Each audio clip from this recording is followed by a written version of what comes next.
Hi, everyone. I hope you're well. I hope everything is going well for you. Just setting up, setting up.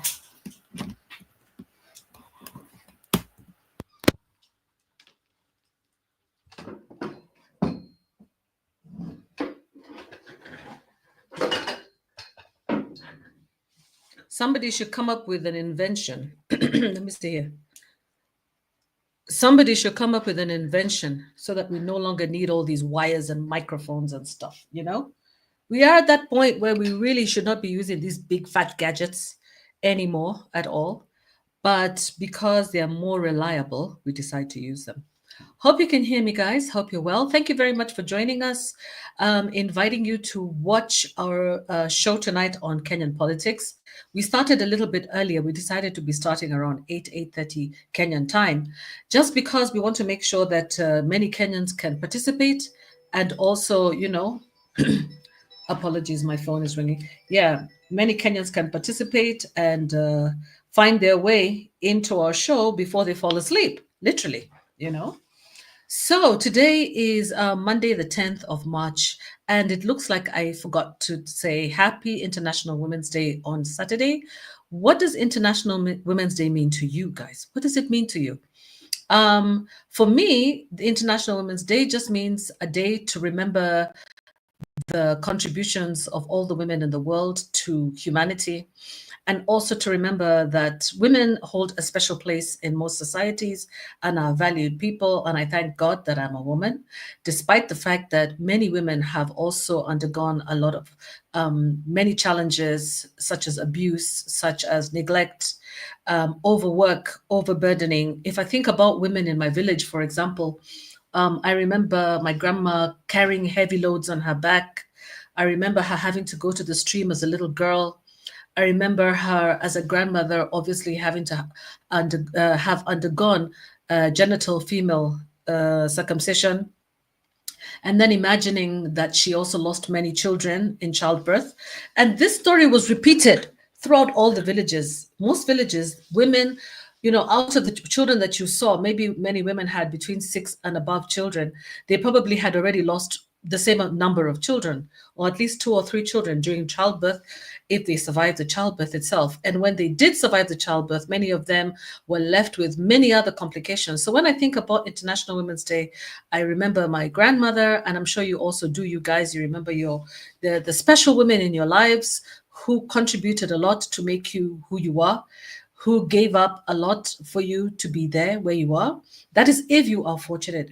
Of course, there are women who did not do that, but the majority of women in the world have contributed a lot to society. So sometimes, because much of the women's work is not paid, many women are not given the opportunity to go in front of a stage and receive a Nobel Peace Prize, for example, or something to acknowledge their work and a gift. So I think it's a good thing to remember women, even if it's not remembering yourself. It's good to remember women generally, because without women, we would not be here, would we? Yeah. Without men too, but without women, even those men would not be here. Again, also women stand in the gap in many cases. I remember when I visited Sierra Leone during just after COVID. Yeah, I visited Sierra Leone as an evaluator, and I visited a village where it had really hit. And who were the caretakers? A lot of women. Women were the ones who were caring for the sick. The same thing in the Congo when the Ebola broke out, it was the women who was caring for the sick. When men go to war, it's women who are left with children, caring for them, nurturing them, making sure they survive. And a lot of the cases, many women lose their lives. So let's remember to appreciate women wherever we are. I remember on that day we were actually out and we said Happy International Women's Day because we're actually having like a gathering of ladies together, friends together. So guys, ladies, Happy International Women's Day to you, and wish you the best. Stand in the gap. Let's remember to always be nurturers and carers, regardless of what society would want to sell us, because it seems like they're trying to sell us a new narrative, and I'm not ready myself to go with it. The narrative seems to be that they want women to stop nurturing society, to stop giving. And I tell you what, the day that women stop giving, society will die. Yeah, that will be the end. If women stop giving, what we are supposed to give. That's it for society. So I would encourage women not to go with the popular narrative and to give of yourself until there's nothing left to give. I remember Miles Monroe said to women, let us give until you're empty. The plan is not to go to the grave full.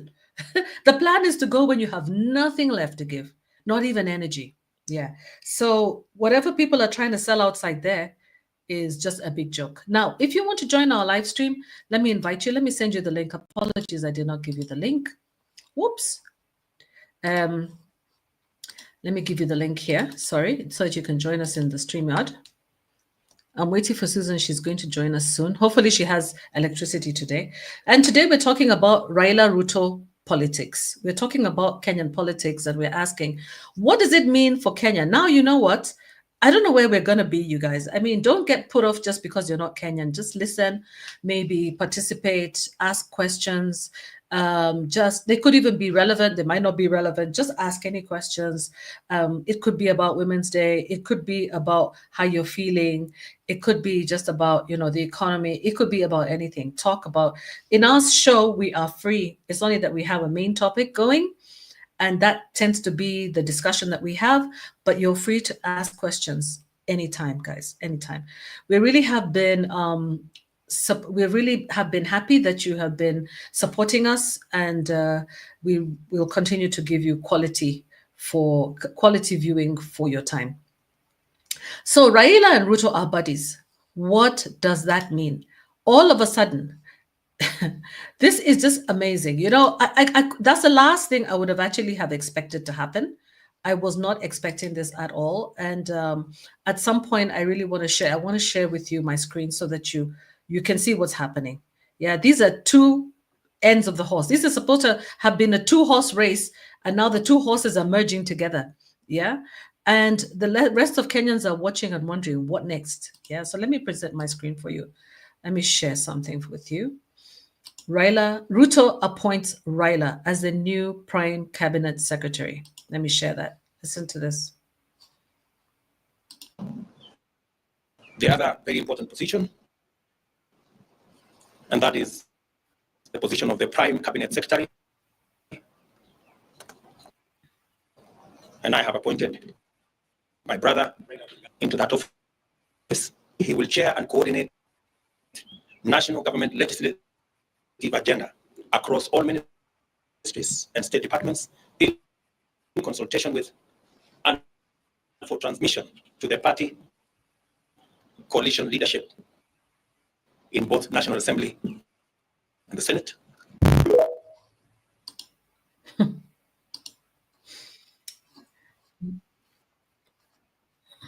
Yes, that is where we are, guys. That is where we are. Prime Cabinet Secretary, both in the National Assembly and also in the Senate. So that is his position. That is the new position of Raila Odinga. And, for many of us, we're kind of caught. This was like an interesting move. It was like a chess move. Yeah, but let me play a few more for you so that you can see what's going on in Kenya. Yeah, let me share before I actually share my opinions. So let's watch together. Karibuni.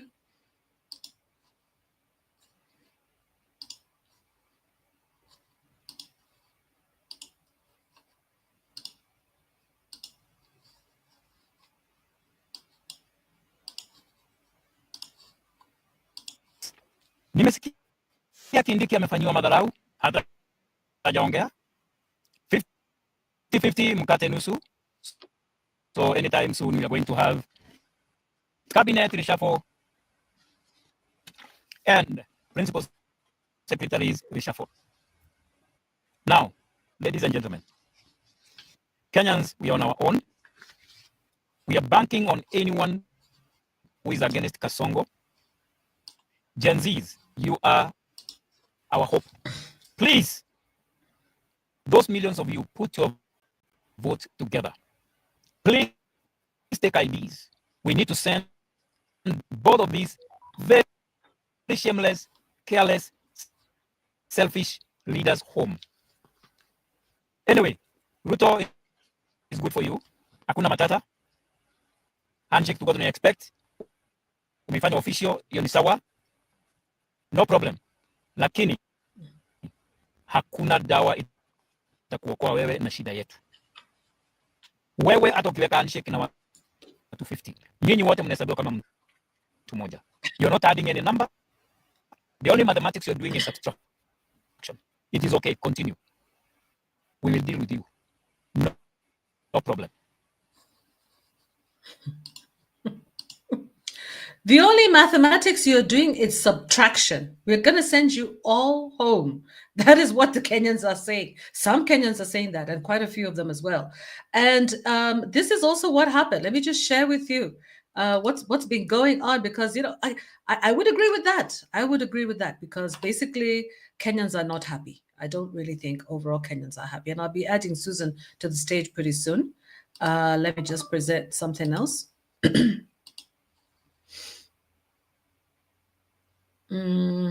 Raila. Let's see here.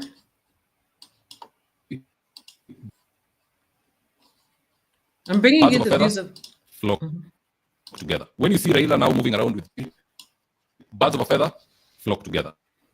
When you see Raila now moving around with President Ruto, expect even their behaviors to begin aligning. Remember the time when you had President Ruto in Mandera saying, barabara toke Mandera, iende Ramu, ipite Elwak, iende Modogashe, iende Samata, iende sijui wapi, paka Nairobi. Right?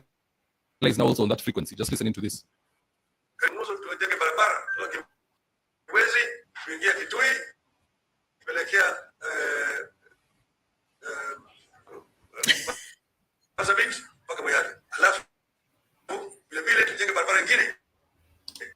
Birds of a feather.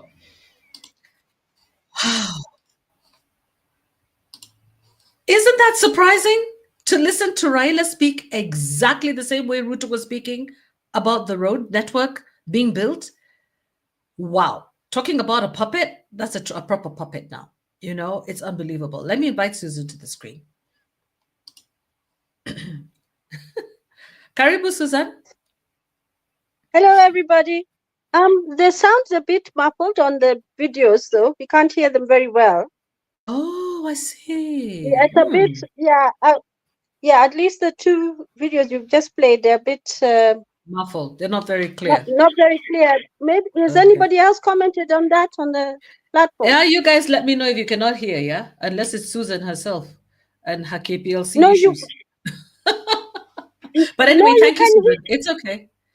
It's okay. I get the point. What I'll try to do is increase the sound, the volume, maybe. Yeah.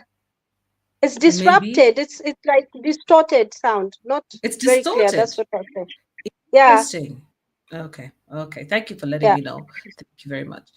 So yeah, guys, this is the situation. But basically, what they are saying is birds of a feather flock together. And now you hear Raila speaking exactly the way that Ruto was speaking, where people were making up songs and making fun of Ruto when he was talking about this road from Moyale going through where and where.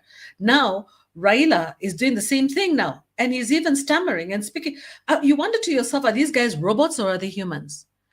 First of all, for me, as a person who would not have definitely voted Kenya Kwanza, obviously I'm not, you know. I'm actually quite disappointed because I realized that it doesn't matter which side of the divide you were on. It looks like I would have made a mistake either way. It would have been bad either way. Whether it was Raila or whether it was going to be Ruto, it was the wrong person. Maybe we should have considered different people. And the only reason I didn't vote, and I was telling Susan earlier, is because my polling station was moved. My vote was moved to a different polling station. Could you put it that way? 1,000 kilometers away from Nairobi, to those sides of Mandera, I don't know where. I found myself registered in a different polling station. And you know, there's so many Kenyans who also experienced the same thing. And they did not vote for that reason, not because they didn't want to go out, but because at the last minute they could not. And despite the fact that I actually contacted the IEBC online, they did not respond. So there's nothing I could do to save my vote. My vote was voted on in a different place. And I wonder whether this is something that they're going to do this time around in 2027, that they're going to move the polling station so far away that people cannot go to vote. especially the elderly. Even if you move the polling station 50 kilometers away, it becomes expensive and impossible for you to vote. And this is the reason why I'm telling people, please, make sure that you get your IDs and find out where your polling station is in advance, as soon in advance as possible. Now we hear Bomas of Kenya has been sold to the Turkish, according to the previous deputy president. But if Bomas of Kenya, which is where the elections, the counting of the votes was being done, and all those meetings are done, so then where else will Kenyans congregate? Is the question, and why would it be sold to a Turkish person? So that is the situation. Susan, yeah, feel free. Yeah, that's quite tragic. I also saw that in the news that there was an allegation that Bomas of Kenya was sold. It's quite disturbing when you see some of these things happening, where the value of some of these assets is not quite appreciated in the same way as by the political class and the wananchi. So I'm sure there's a sense that a part of our heritage has been sort of sold away. There's some landmark buildings around us that we really don't want to see us losing control of. Just like we've lost control of Shah. I'm just discovering that it's under the money is been privatized literally. Is something of great concern to us, where the money is being paid to third parties. I mean, that is something that I think shocked Kenyans when the Auditor General talked about it. We're coming back to the big question and the big subject that Inme was talking about, which is, of course, this UDA ODM MOU agreement that was signed last Friday. Everybody's talking about mixed reactions all around the country. Some people, of course, it depends on how you view Raila in particular. He's coming back after an AUC loss. Certainly, I think it was about him, needing something to do, something to keep him busy. And on top of that, the perceived expectation that he will be the one to sort of help to calm the Gen Zs, they're seen as by government as a volatile lot who are not afraid to express their views. They went and had tea and everything, rice in the parliament, and quite a rowdy group of people with quite strong feelings and strong enough to be fearless. There are so many, and we saw that on the streets, and of course the tragic events of them being harmed 2023 and 2024 over the budget. So let's look at perhaps the history of these handshakes, because this is what we have. Before the 2010 elections, not elections, constitution, there was in 1997, after the 1997 general elections, there was a handshake that between Raila and Moi, and it was called the cooperation agreement with Moi. That's what it was called. And he, in that particular competition, that contest, political contest, Raila's party came out third. And so what he did is that he was drawn into government by Moi, and he was previously a member of the opposition, but he was drawn into government by Moi. And so while his compatriots who were in the opposition, he left them alone and he joined government in that election year after the 1997 election. So and at that time the opposition was trying to remove KANU from government, control of KANU from government. So fast forward to 2008. This is post-election violence. This is again before the 2010 election constitution. We know that we lost about 1,000 lives in that post-election violence following the 2007 elections because of the perception that the declaration that Kibaki had won the election was not was contested quite vigorously, and we had this violence all in certain areas of the country. Nairobi, very serious, Rift Valley region, and other places. Mombasa, and it was really and you had all these newspaper headlines at the brink, and it was quite at the precipice and stuff like that. Quite, and we know the consequences of that. We know that both Uhuru and Ruto, and there's a radio broadcaster, forgotten his name, was also taken to The Hague because of that, the post-election violence. So we know this was a brokered deal by the late Kofi Annan and another person. And there, what happened as a result of that is what we call the Mkate Nusu, which is the Grand Coalition government. And of course, we ended up with an expanded government. This is again post the 2010 election, right? So we had an expanded government. We included, apart from the vice president, we had a prime minister who was Raila, and then we had two deputy prime ministers. This particular government, remember the Grand Coalition government, sort of absorbed, quite a few parties in it. We had, apart from Raila's party represented, we had KANU, we had, Mudavadi was representing one party, and so there was a proper coalition of parties. So after that, and during this time, Eugene Wamalwa was the Minister of Justice and Constitutional Affairs. Then we had, fast forward again to 2018.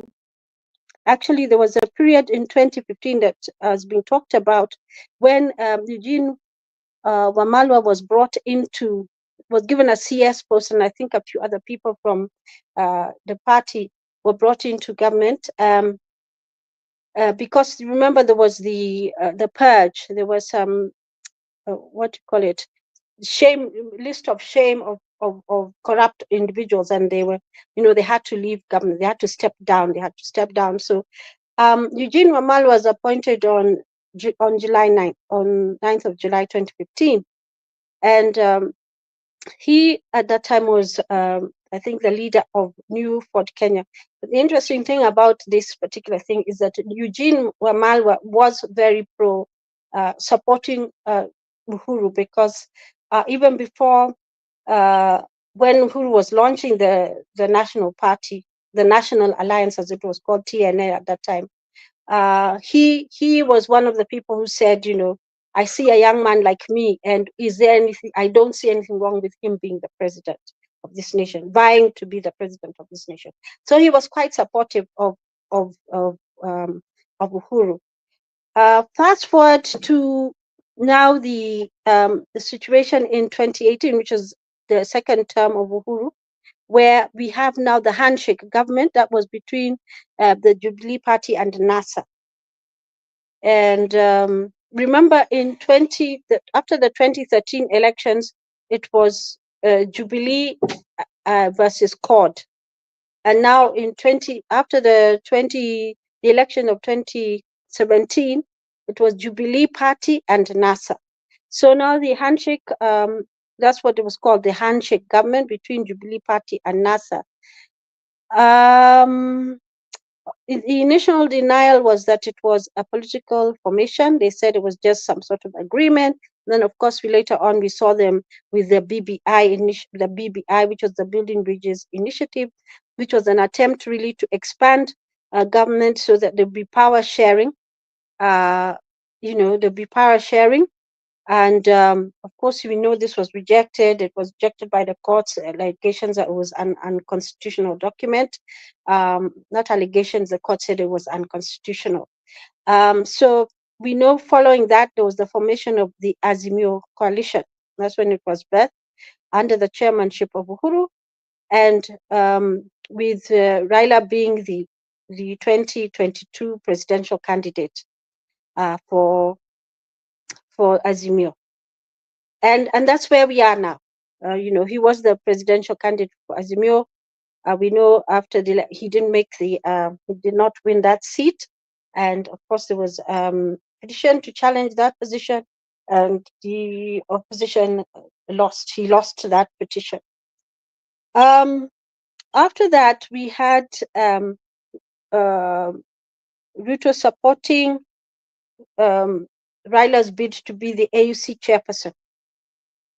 And we know that that's the latest thing that's happened, that Raila did not succeed for various reasons. He did not succeed that particular post. So now in 2025, Friday, 7th March 2025, we come across another handshake sort of agreement, which is, they're calling the UDA ODM MOU. It's a framework agreement which formalized what we're calling the broad-based government. And in July, we go back to July 2024, we saw there were 5 CSs who joined the broad-based executive. And we know that that happened. We had the 5 CSs, including John Buddy, including Wandai, including Joho, and others who joined the broad-based government. So what we have, this was as a result of the 2 waves of demonstrations led by the Gen Zs and the millennials, and and of course the breakdown of government services. The claim, of course, by the Gen Zs is that their parents were being overtaxed, there were no jobs, there's really no hope. And of course, we know in this year, and since then, there have been other concerns regarding the breakdown of the government services, including the SHA, questions about the affordable housing system, questions about being, unemployment and stuff like that, which have remained unanswered. So it was seen that it is seen that this relationship with Raila will sort of tame the unrest. It will reduce the dissent, and it's really to ensure and to consolidate power. Many questions about what this whole agreement is really about. In an earlier show, the one we're talking about, the AUC issue, we talked about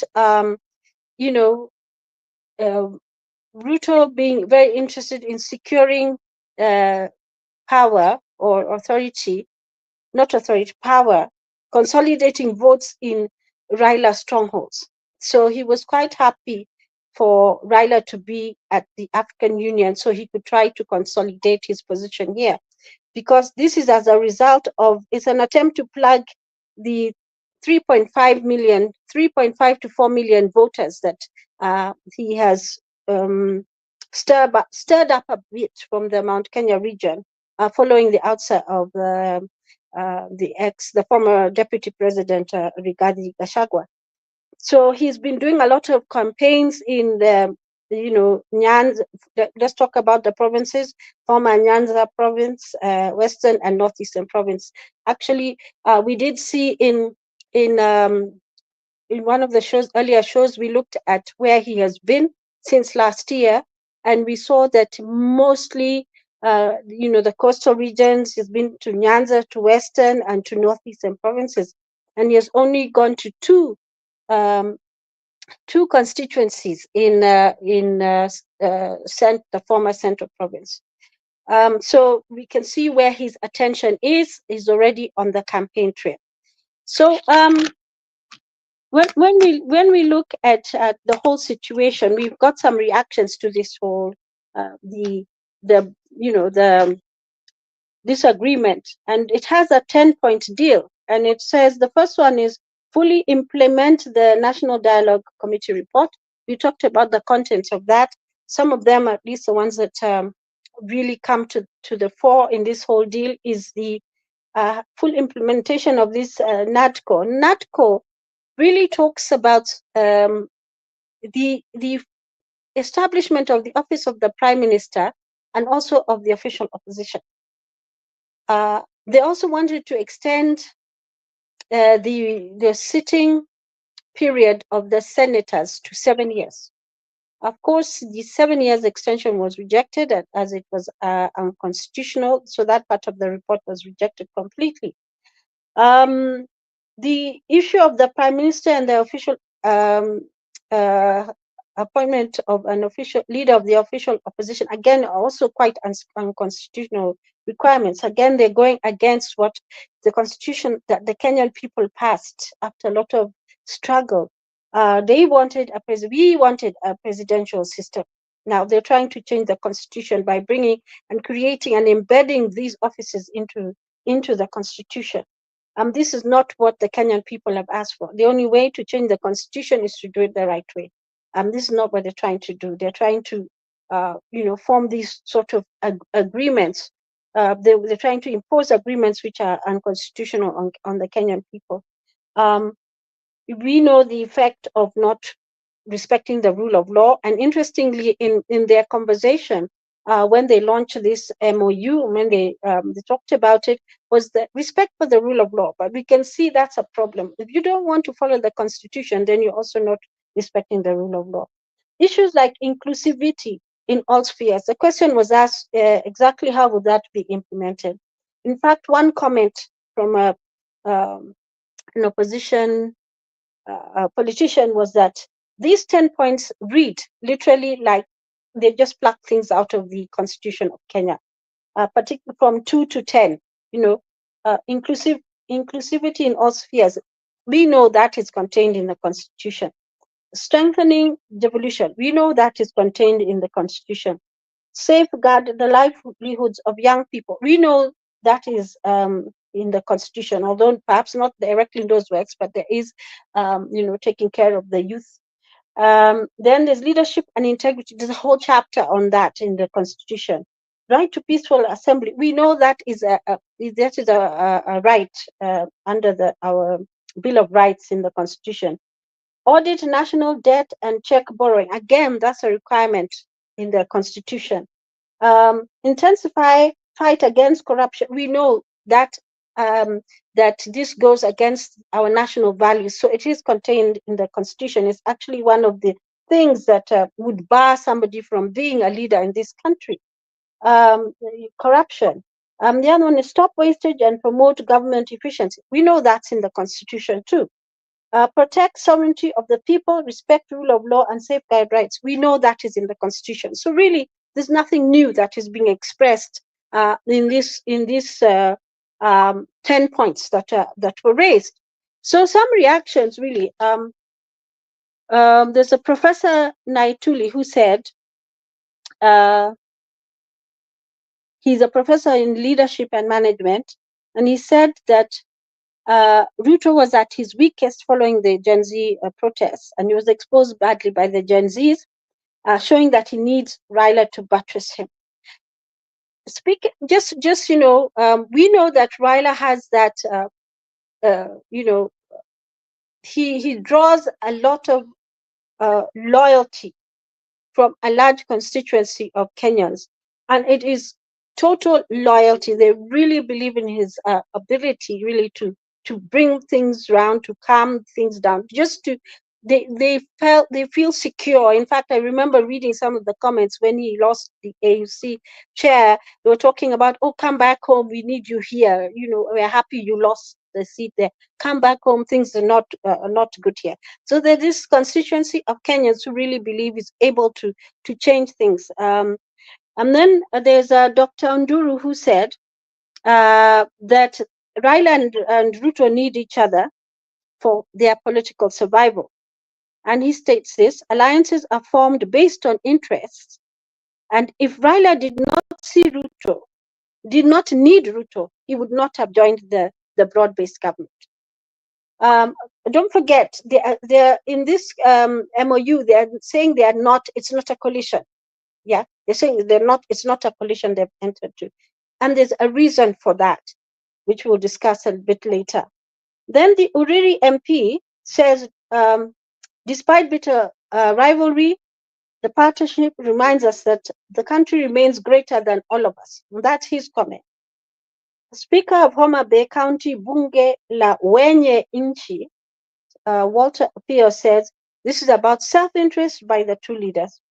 So he's skeptical. And then some citizens' responses that this MOU was entered into for political survival. Ruto looking for ways to gain public trust. Raila has nothing to lose.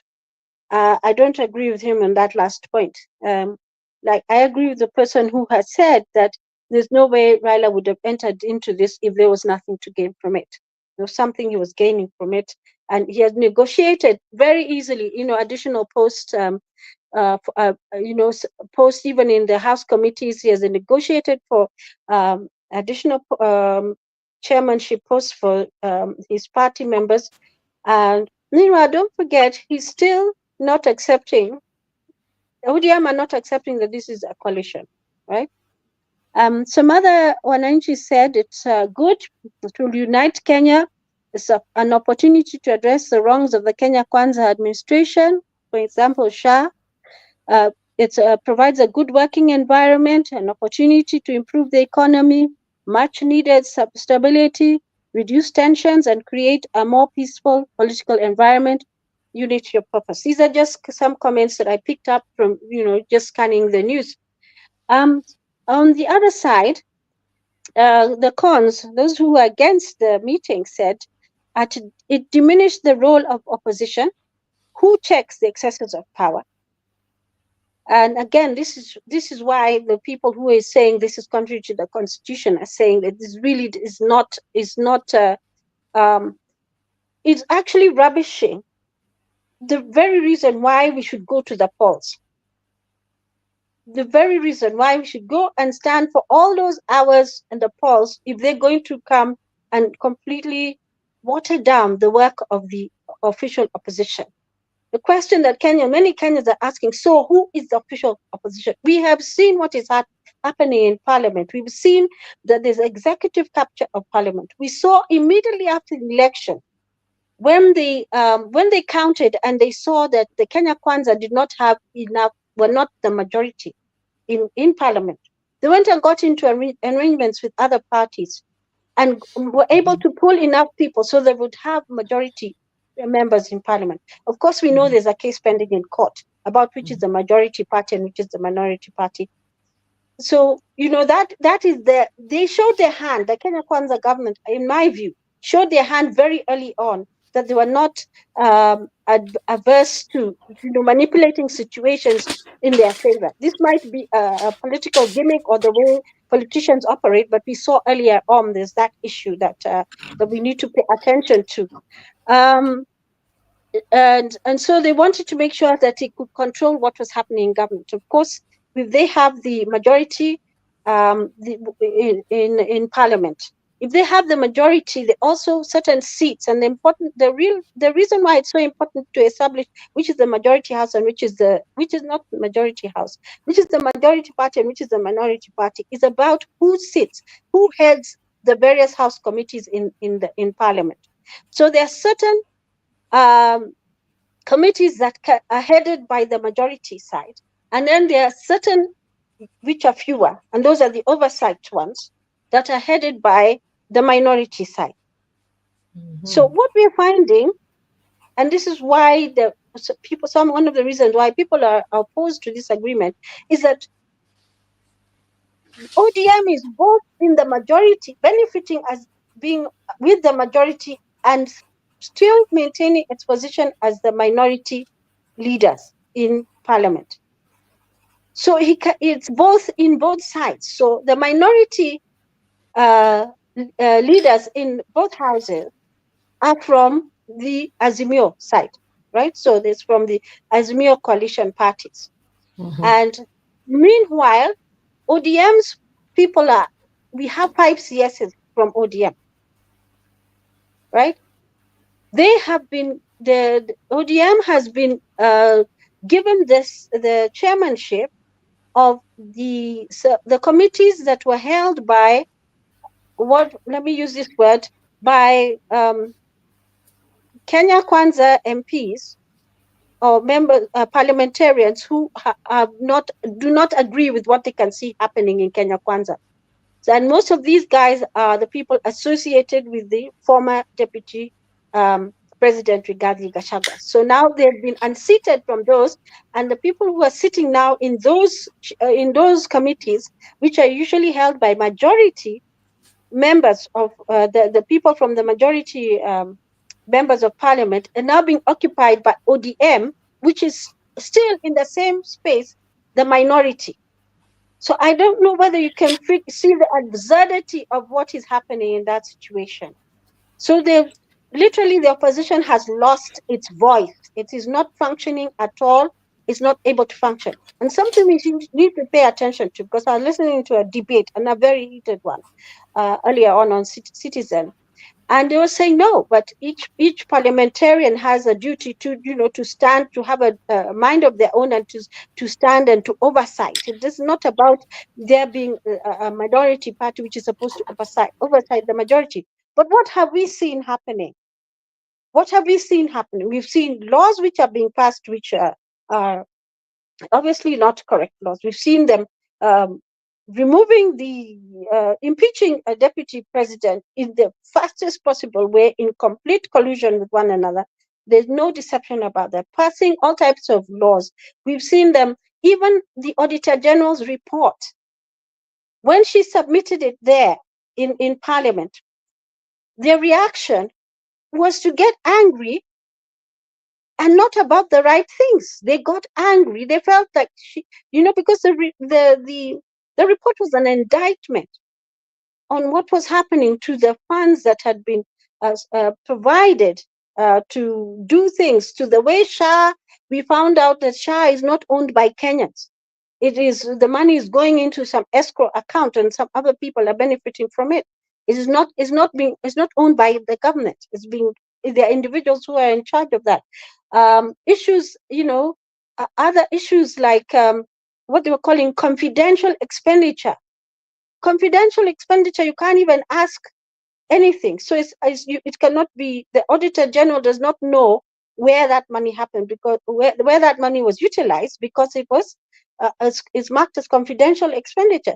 So there were so many things in that report that she talked about that showed there was a problem. There was some holes where money was getting lost, and there was a complete failure of the accountability. There was breach of a lot of illegality as well, and excesses, and really things that were of great concern to Kenyans. But what happened?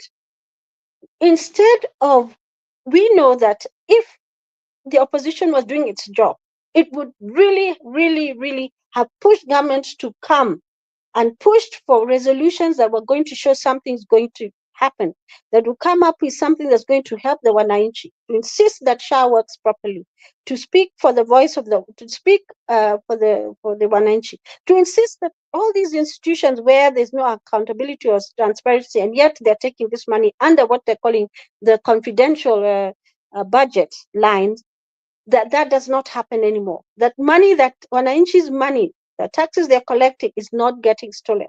But instead of that, they attacked the offices of the Auditor General and the Controller of Budget, saying they're corrupt. And the worst still was that both the Speaker of the majority and Speaker of the minority spoke the same language. And also I heard the Deputy Speaker of the National Assembly, Gladys Boschele, she also spoke. You'd have thought they were in one party. They did not do the obvious thing, so they let us down as Kenyans. So we know very well on their own, without being told you're in the opposition and you're on this side, that you're supposed to behave in a certain way, you're supposed to be checking, you're supposed to be taking care. You are our mouthpiece in Parliament as Wananchi. That is not happening at all. We have a toothless Parliament, completely toothless. Things that are obvious to us are wrong, they're not speaking up about. Why? And so these are the reasons why our constitution must work the way it's supposed to work.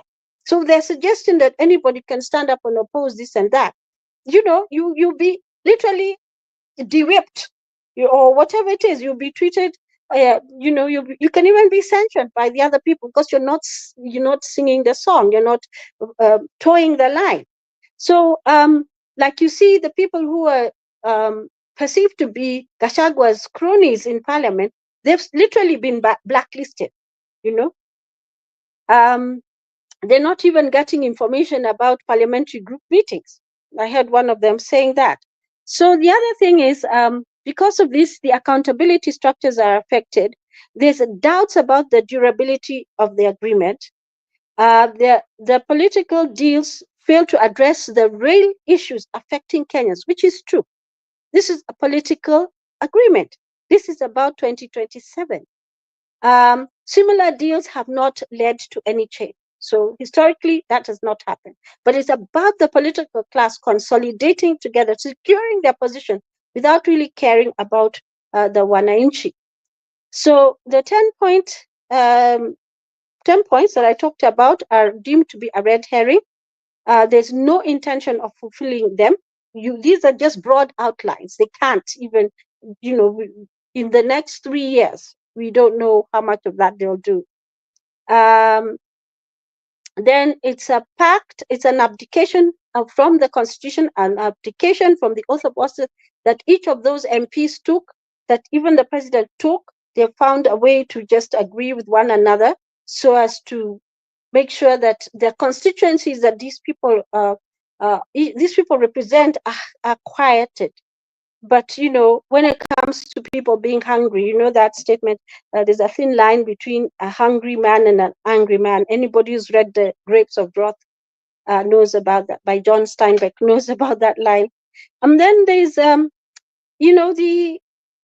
sneaking in chieftaincy into government, the failure to really move away from one party system to multi-party system, thinking that the only way you can run a government is when you're all thinking along the same line, when you all belong to one party or one line. You can't deal with there being like opposing ideas or a constituency representing supposing that's supposed to check what is happening on the other side. So it's a complete failure, deliberately, if you ask me, to appreciate how the government is supposed to operate according to the constitution that the wananchi passed in a referendum, which is that we have the three arms of government. We have parliament, we have executive, and we have the judiciary. Each of them is independent and yet interdependent. They're supposed to be a check and balance on each other. But right now we have parliament, executive controlling parliament and manipulating the judiciary by refusing to give them sufficient funds to do the work. And then, of course, we have issues of corruption in all three. And nobody's checking that, really. We're not really able to check it. There's like the buddies club, so it's difficult really to manage them. They will not speak up, or I think they call it collective responsibility. So it's very difficult for them to fight against each other. But this is the interesting thing. They were able to do it unanimously and so fast when they're trying to get rid of Rigathi Gachagua. So yeah, so that is some of the things that we need to consider about this. So we have people who have deep-rooted concerns about this skepticism that is not going to be a lasting relationship. And historically, we know that is what has happened, that these type of relationships don't last long. And we know, for instance, so you can see that Raila has been able to have handshakes, literally, with Moi, post-1997, with Kibaki, post the 2007, with Uhuru, post-2018, and now again with Ruto. And we are dealing with a very, very interesting situation. We know the things that are annoying Kenyans and things that are upsetting them is what they're calling the show of opulence. Kenyans are struggling to put food on the table. The economy is not supporting that. We're overtaxed. We have less disposable income. We have a tax regime which is not easy to even to comprehend. And even things like peaceful assembly, they're talking about, what are they talking about? There's also the issue of the arrogance of the political class. You're showing people you have so much. For instance, the issue of the church.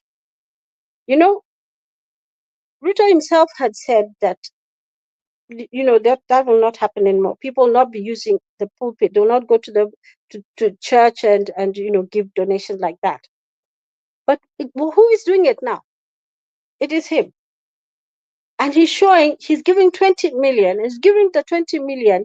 And this is a thing that, by the way, has really aggravated the Gen Zs. You're flashing the 20 million. Our parents can't get work at. It's not that they're not looking for work. The economy is not allowing them to work, because the work they would be able to do, they need people who can pay for the services they're rendering. Because it's a vicious cycle, there's no money to buy the services that I can render. So when somebody goes to the church and gives the 20 million shillings like that, the Gen Zs, this is one of the things they don't want to see. They went and they tried to, they went to that church that, they tried to approach that church that was pledged the 20 million, and with a promise of another 100 million shillings. Speaking of such large sums of money, when we have issues with the university funding system, some children are not at school. You can't go to hospital now unless you have money, because the SHA shift is not working. Basic services are not operating well. You're telling our parents to pay for houses they'll never see. And there are issues again with that housing project, which is the flagship project of one of the flagship projects or pet projects of our president. It doesn't have title deeds. It's on government land. People are asking, so why are you making me pay for a house I may never benefit from? The scheme seems not to be very clear. And in fact, there are so many questions that have been asked about it. Yeah. So, okay, Susan, you'll allow me to come in at some point. Yeah. Thank you. Yeah. You guys, you've heard Susan. Susan has done some thorough research on this. And one of the things that we have learned is that this is actually a situation where the opposition is being compromised, where we actually don't have an opposition. There's no way that the opposition that is in parliament can oversight itself. If itself is in government, is in the majority, it considers itself in the majority, and the minority is supposed to oversight the majority, and part of it, it's got one leg there and the other leg in the other one. It means this one leg has to be oversighting the other leg. Not possible. Not possible. You know what that does? That actually makes our constitution defunct. It's not working. It's not being implemented. It's there on paper, but it has been violated. Are we aware that the constitution has been violated? That we have a majority party that is both majority and minority. We have a majority party and we have a minority party that's also majority. So it's a mess. Yeah, it's a complete mess. That's what I see it. I mean, that's if I use layman language. Yeah, it's a mess. So basically what I can also feel is I think a lot of Kenyans are quiet on this issue. You know why? Because we feel betrayed. We feel so betrayed. We feel that we can't trust anybody. We don't know who to trust.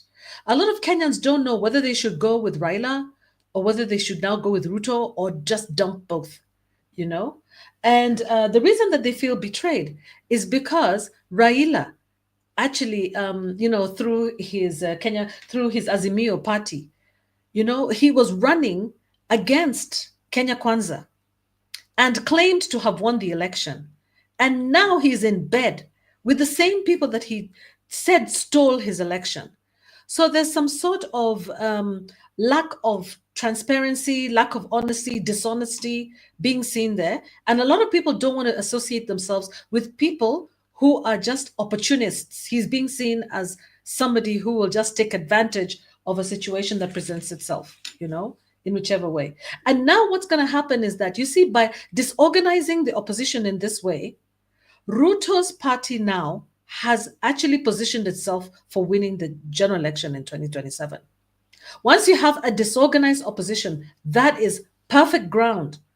Unless some people in the opposition realign themselves with the new opposition leaders, the Kalonzos of this world, the Martha Karuas of this world, unless they realign themselves and create another strong opposition without Raila, which is going to be difficult because the current opposition with Martha and Kalonzo sees its leader as Raila. You see, so right now we have an opposition inside government, literally, and we also have an opposition outside government, And then we have a ruling party. So we see a very disorganized opposition. And that creates perfect grounds for Ruto to win the next presidency, unless a very strong independent candidate comes out. Again, you see that realignments are already happening. You see people like Kasmal saying that he's very proud that Raila is mentoring him. Caswell is actually Gen Z, and he has realigned himself with the government of the day. And he's not the only one. We know there are several of them. So where does this leave our country? Our country, basically, Raila's supporters are actually in trouble at the moment. They're feeling betrayed, confused, and what that might lead to is actual what they call voter apathy, disillusionment, low turnout at the next general elections, where Kenyans are going to say, what's the point of voting anyway if there's just going to be a handshake in the end, or in the end, if, my vote is only going to be resulting in the wrong candidate coming in. Yeah. So there's going to be new coalitions, new realignments, and weakening of the opposition. That weakening of the opposition is very, very, very serious because it actually creates a real advantage for Ruto in 2027.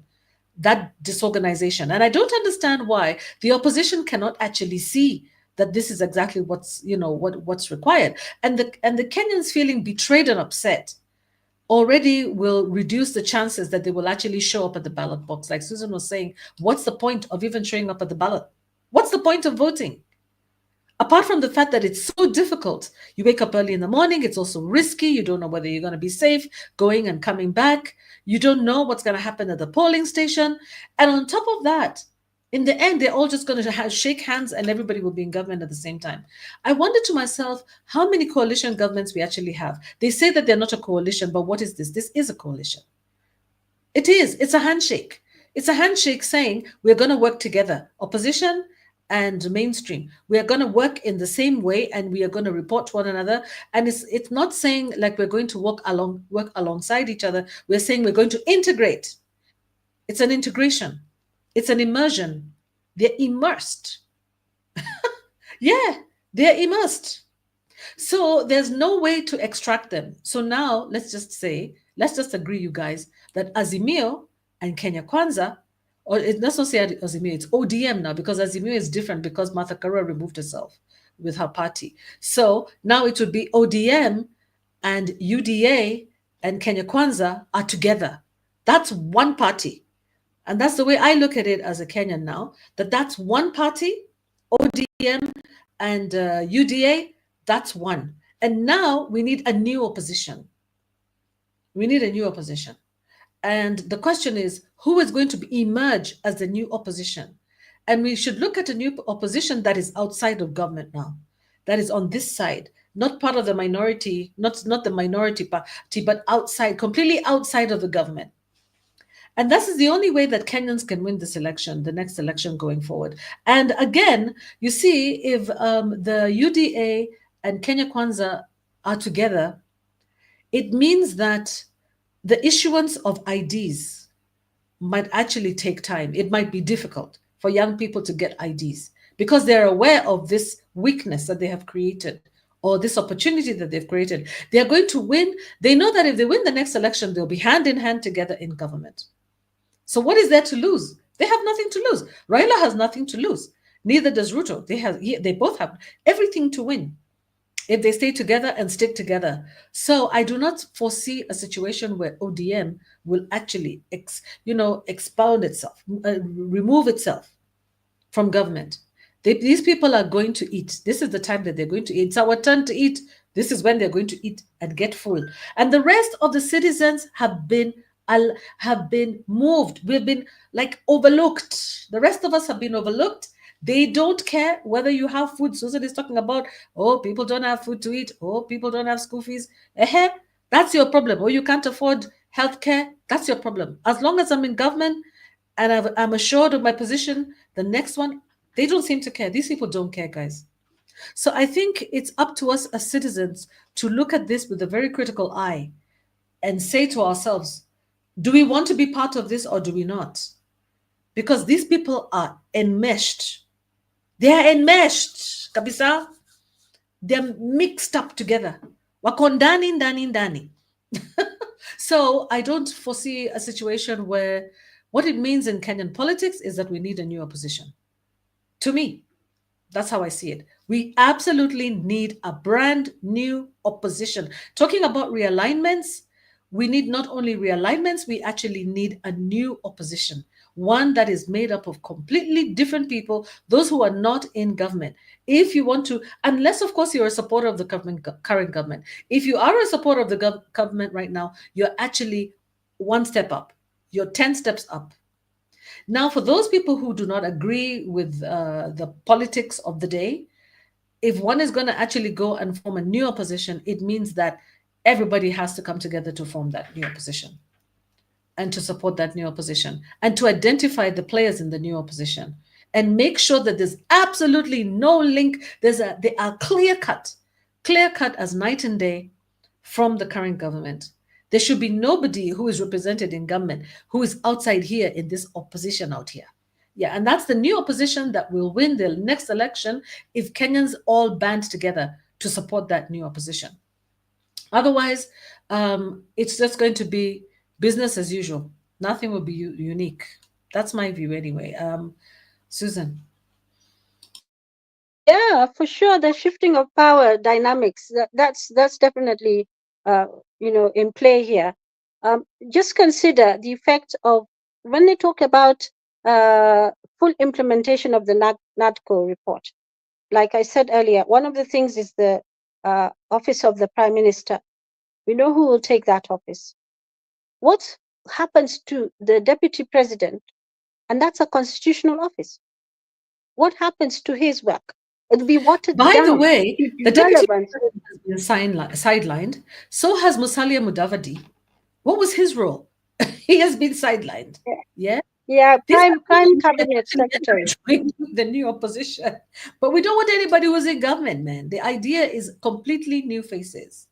That's what we need. Yeah. We need people who are out there agitating for change. Those are the people we expect to see. The Jimmy Wanjigis of this world. Those are the people we're hoping to see in the new, take up new opposition and be very strong about it, providing oversight to the government, which includes the minority and majority party, both. That's government. Yeah. That is it. Yeah.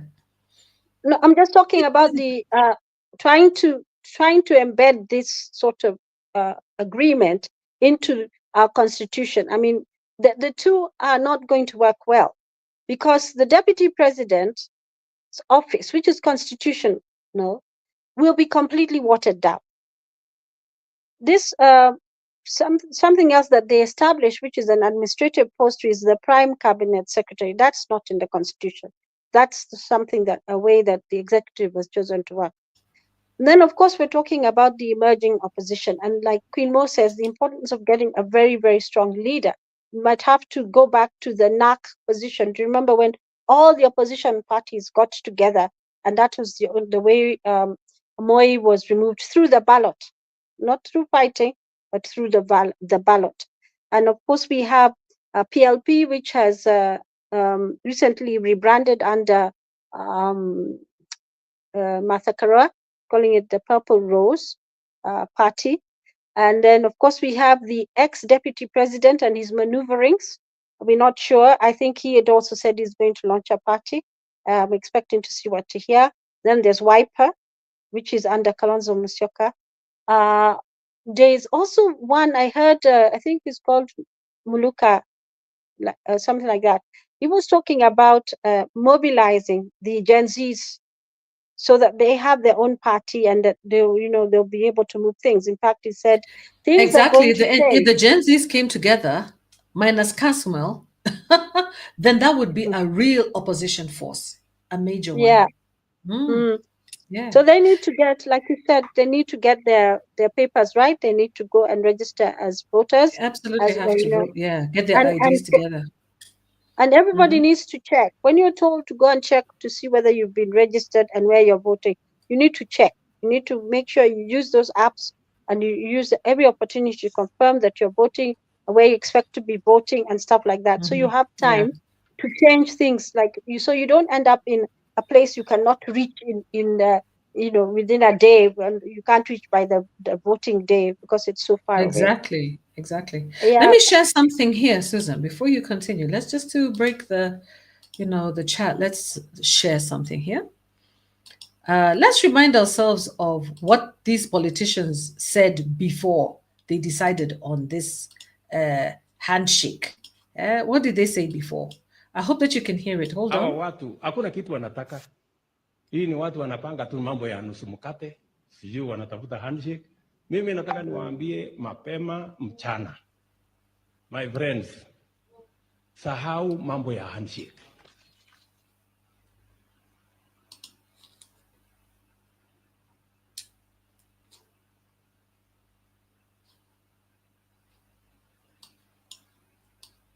Ati amutake handshake. We can see you, si tunawajua. Hii ukora yenu ya kila siku tunajua. Mlifanya ukora pale, Moi akawaweka kwa ile ilikuwa inaitwa sijui ilikuwa inaitwa cooperation. Mukalete fujo hapo na maandamano kidogo, mukapata nusu mkate kwa Mheshimiwa Kibaki. Mukakuja mkalete ukora hapa na maandamano kidogo, mukaweka vitisho kwa Uhuru Kenyatta, akapanga handshake. Sasa mnafikiri mnaweza kunipangia mimi ati maandamano?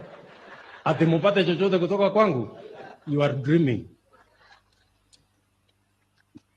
Na mimi nataka niwaambie, hawa watu wamezoea vibaya. Kwa sababu hii ukora yote wanafanya, hii njama yote wanafanya, hii maandamano yote wanafanya, hawafanyi kwa manufaa ya mwananchi. Wanafanya kwa manufaa ya ubinafsi wao, familia zao, biashara zao na wao wenyewe. Mimi nataka niwaambie my friends, hiyo barabara haipitiki tena.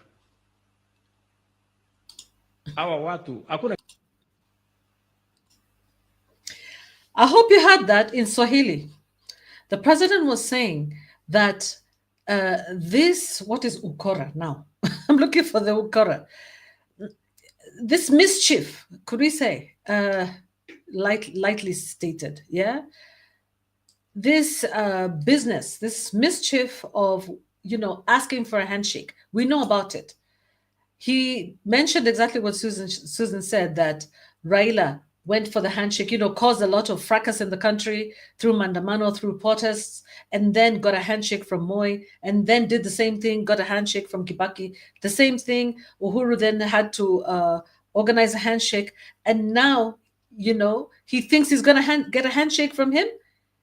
He knows that is, just completely impossible. That's not going to happen from him. No way. And look what has happened. It has happened. Handshake with his government. Be careful what the politicians say, because they don't say what they mean, and they don't, and they don't mean what they say. They speak from the depth of their stomach, and they have a very short memory about what they say. And we have to be careful when we listen to them, guys. Yeah. And okay, so let me share something else. One more thing, and very soon we're going to be winding up, guys. But anyway, here we go. Let me see here. Sorry. Let me see here. Yeah.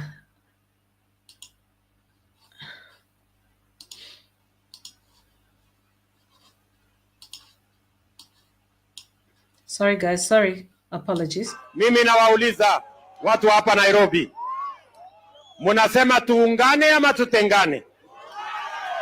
Nairobi nawauliza, juzi muliona tumeketi chini na Mheshimiwa Raila Odinga, tukasema Kenya ni ya muhimu kuliko chama, Kenya ni ya muhimu kuliko kabila lolote. Tuungane ili tuweze kukabiliana na changamoto za Kenya. Yeah. So for those people who don't understand Kiswahili, basically, the president is there now. That was before, now he says that, yes, should we come together or should we not come together? Yeah, tuungane au tusiungane. Let's come together for the benefit of the citizens. And you see the video that I showed you just before that. He said people were not coming together for the benefit of citizens. They're coming back. They're asking for the handshake for their businesses, for their personal their personal benefit, for their benefit of their families and their family businesses.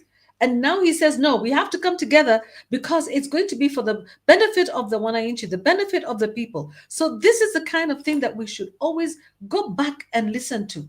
Don't forget what they said before. Hold them accountable to what they state.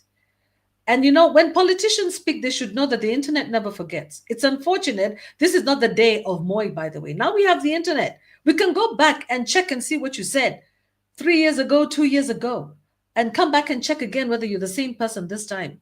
So Kenyans are not ready to be gullible anymore. Kenyans are not gullible at all. Kenyans are saying no. They're pushing back. In fact, I even heard somebody who is one of very close to the president, Mr. Dwale, say, hey, which direction are you taking us now? This is not the direction that we want to go. Did you see that, Susan? He said, this is not the direction that we want to go. I'm going to look for that video and play it here. But Mr. Dwale himself, I think he was in charge of security or something at some point. But he is not happy with the direction that the president is taking Kenyans through this handshake. And he's somebody in government. So there will be new realignments, probably with the new opposition leaders who are outside of government currently, most likely. And we will wait to see. Some people from Kenya Kwanza will definitely shift this side. Others from ODM might also shift. Let's just watch and see the realignment.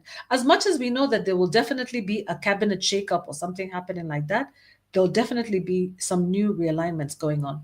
Yeah. Okay, so I believe we're going to be wrapping up. And Susan, last few words. And you guys haven't been active here. And maybe because you're feeling betrayed, like we talked about, or maybe because you don't know what to say, or you're feeling fatigued. A lot of people are actually just fatigued by the politics. And if you are, I don't blame you guys, because I definitely feel fatigued by this. Yeah, but on the other hand, we have to keep our eye on the ball because this is our country. And as much as if you're an African, if you're a Kenyan and you love your country, you can't afford to be fatigued by politics, because it shapes your destiny and that of your children and theirs in future.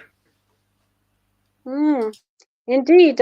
Like you said, changing alliances. You heard the statements in the first clip where you're saying, oh, you're dreaming if you think I'll give you a handshake.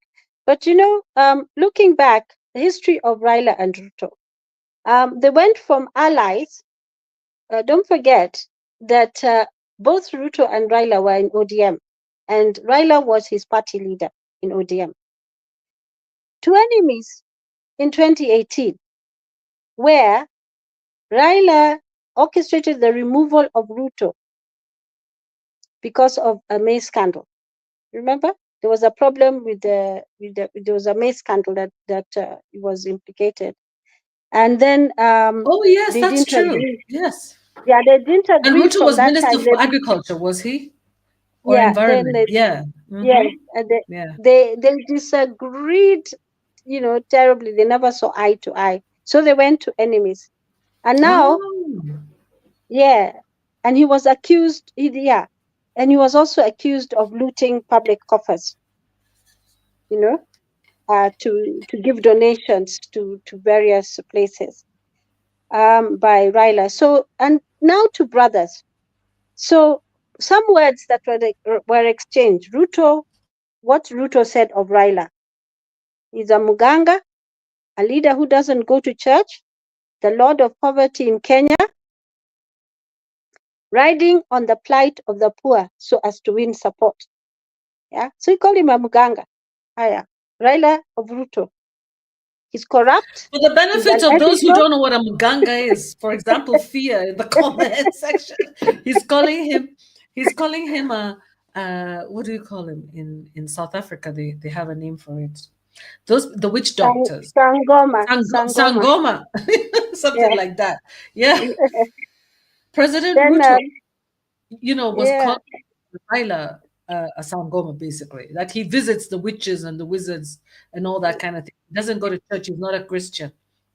But you have to ask yourself, why is it that the president he really absolutely must try to find a way to give money to the church. What is the power that is in this money that is given to the church? Is the church aware about what has happened to this money before it has been given to them? Do they know what spirits are in that money that is being given to the churches? What is the power that is contained in that money that is given to the church? You know, the churches should look at things from a spiritual perspective. What is it? And for the church goers as well, what is it in that money that is so important that it must come to churches, not to schools, not to institutions, not to even like technical universities and places like that? Why? Why must it be given to the churches?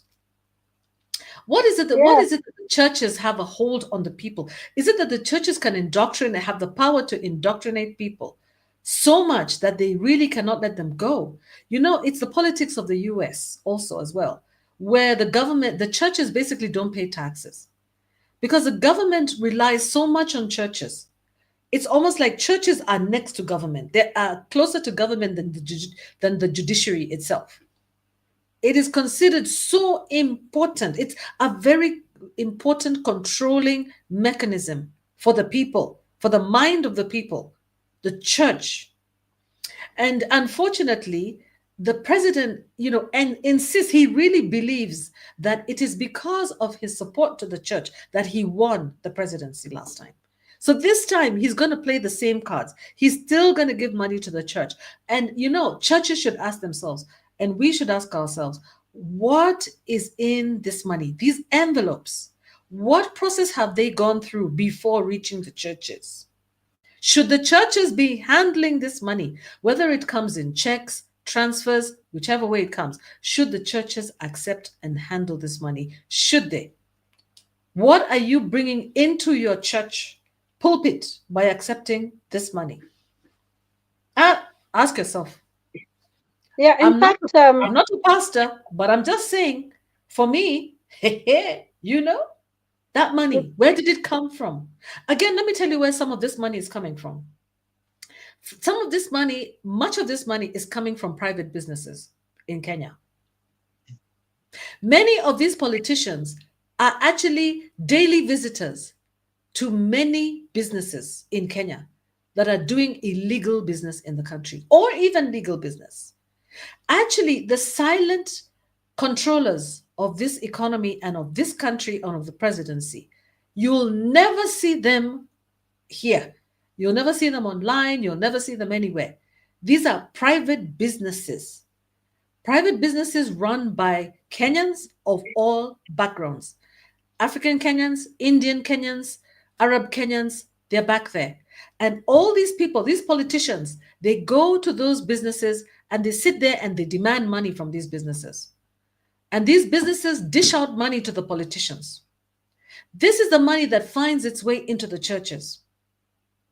And much of this money, if it has been, if it has been used as if it has come from, depending on the source, this money, one should really think about what is the process that this money has undergone. What is the spiritual ties? What spiritual ties does this money come with? And are you ready to deal with it? Because money will come with spirits. I am not, I am aware about this because I know some insiders. I know some insiders who know specific politicians who go to these particular businesses. And many of these businesses are involved in various things like mining of our resources, and, guys, we have to be very careful. Before you accept that money as a church, think twice, thrice, 4 times, not just because Gen Zs will come and give you a visit to your door, but because already the spirits will be visiting you. And your question is, will you be able to live with those spirits once the donation of that money has come to your door? Are you ready to allow those spirits into your church? Are you? Yeah. Don't forget, Queen Mo, that many Kenyans voted for Kenya Kwanza because they believed that the president was a church-going person. So the church is a ready constituency and they usually listen to what their pastor says or suggests to them, and they get the message loud and clear, and that's why they ended up voting that way. Places like the Mount Kenya region, where perhaps it was not as easy. Don't forget the last election that Uhuru was supporting Azimio, the presidential candidate was Raila, and it was that was a hard sell. But for Ruto, again, he had to convince people. And one place that he always goes, one of his vote hunting grounds, is always the church. And the church does not want to accept the money, and these are their principles, because they realize that this is a way of manipulating you to give them the vote. So the more they give you, the more bound you will be you'll be more persuaded to give the vote. I know many people, like people with a lot, good, with high integrity and all that.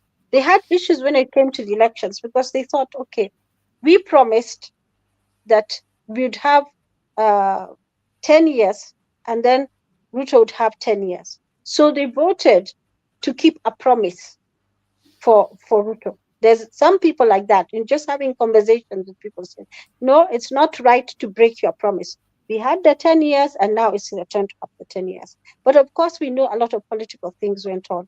Something else I just wanted to point out was the reason why Uhuru got into the agreement with Raila, the handshake government with Raila, is quite different. They have different reasons. So for instance, Moi got into that cooperation agreement with Raila to consolidate his power in parliament, because Raila came number 3, right? So he came number 3. So he needed a party with enough numbers to support him. And then Raila went into government, right? Post-election violence, we know what happened. That was really to placate people, and that was actually a government that had, the executive was full of representatives from almost all the major parties. They were all represented there. That's why we ended up with 2 deputy prime ministers and a prime minister, and we still had the vice president, and that sort of thing. So one deputy prime minister was Uhuru, that was Kanu. Then we had ANC as another deputy prime minister. Then we had Wiper Party at, so that's how they distributed. ODM, of course, was represented as the prime minister level. So the point I'm trying to make is that these relationships keep changing. For instance, I told you what Ruto said of Raila, but what did Raila say of Ruto? He called him corrupt, unethical, no public morals, no shame. And in fact, Raila had such disdain for Ruto in the 2022 elections, he refused to do a presidential debate with him. The reasons he gave is it would be a colossal mistake to reward such a person with a national debate, and he refused to debate him completely. But when the NADCO, National Dialogue Committee, was set up, that is when their dialogue started to change. And the NADCO carries a lot of the ideas coming from the Azimio side. You can hear them say full implementation of the NADCO. One of the things they want in that NADCO report is the audit of the 2022 elections, because Azimio still believe they won. So they're saying there has to be an audit. But in any event, it's actually constitutional for audits of each election to be shared afterwards. So so these are some of the issues that we're dealing with, and of course there's a lot of concern, on that. So winding up, Susan. So I was just looking at some of the reasons why, people were trying to say, oh, it's historical that we have these type of collisions happening. I was going to tell you about why Uhuru had to bring in, or rather not had to, why he brought Raila in to. I think we can do that at another one. We need to postpone that because we're actually running out of time, and we should be winding up in the next few minutes. Maybe we could just do some few conclusive remarks. Guys, thank you very much, Fia. Thank you for coming in. We really appreciate you. Today, we have our show a little bit earlier because we said we want to finish early and allow you guys, to unwind and also maybe go back and listen. For those of you who didn't participate in the live show, I'll allow Susan to conclude with a few comments and then we will close the show and we'll see you on Wednesday. Go ahead, Susan. Yeah, basically we can see a changing relationship between Raila and Ruto. Not much love lost.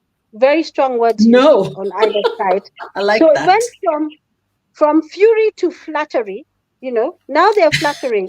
From fury to flattery, and then it makes you also wonder why, Susan, that's as a very Kenyan dramatic, but you just see it. It's true.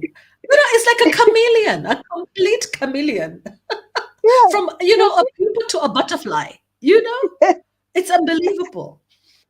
It's really yeah. unbelievable. So I feel let's so not be betrayed. deceived. You have no idea. Yeah, I I feel think betrayed. as Kenyans, depending on, just stop and think, is this coalition, is there any historical change that historically, when we look at the handshakes, has there been any change? No? Has there? Ask yourself that question. And also ask yourself, when you hear from fury to flattery, how can things change so fast round?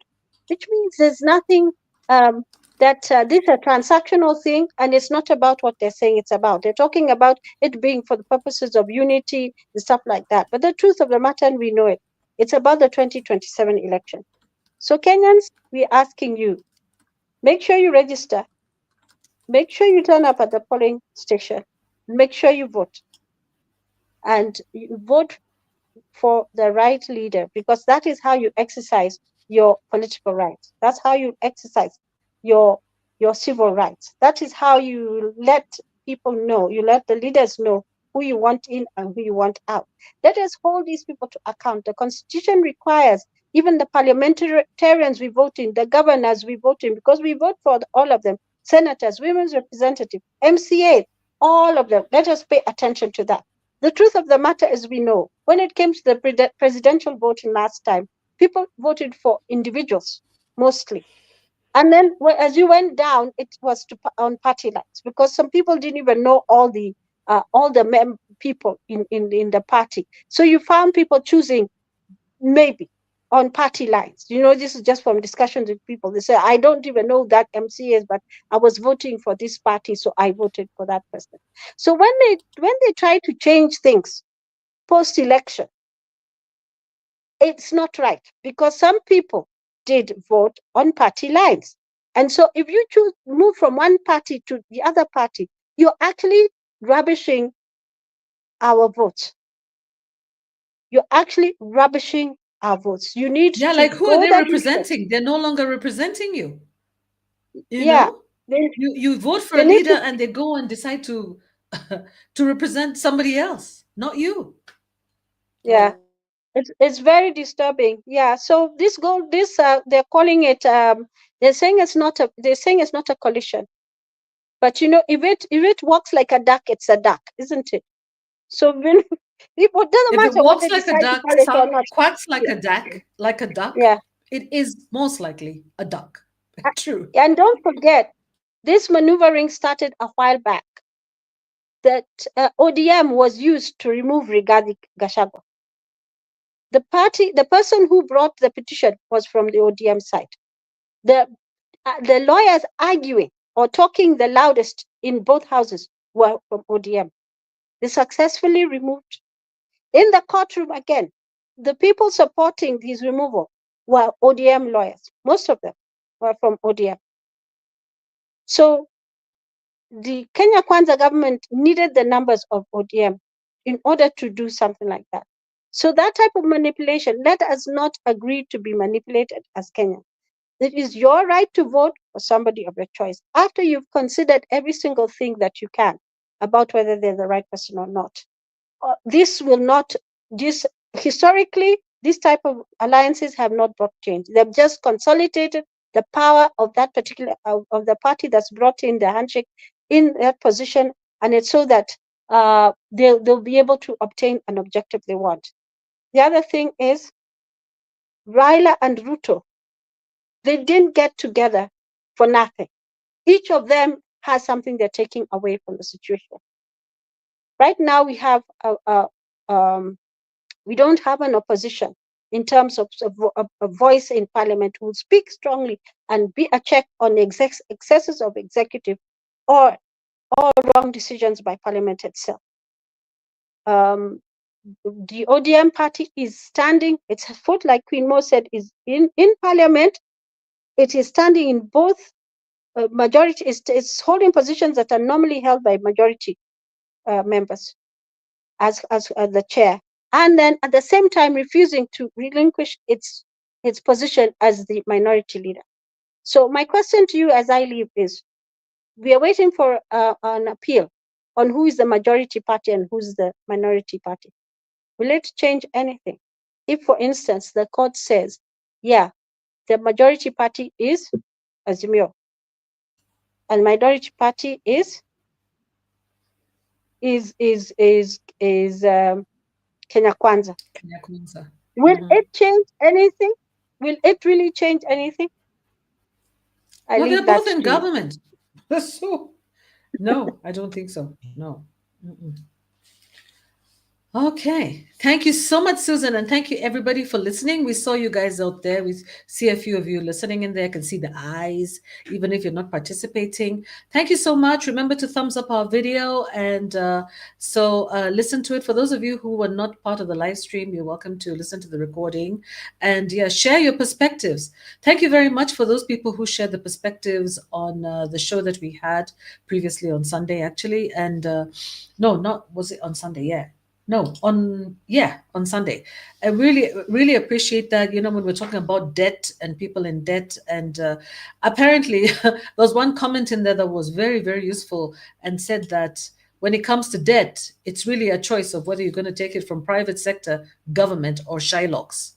But either way, you have to be in debt. I mean, that was just very interesting. Go and watch the show if you haven't watched it. We thought it was quite interesting.